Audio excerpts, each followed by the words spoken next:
दादा धन्यवाद भैया आपका जो वीडियो बनाया है सर आपका। और इसलिए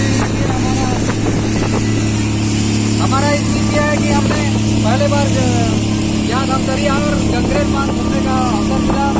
ये कारण है एक डायरेक्ट सेलिंग का और मनीराम चरण जी का।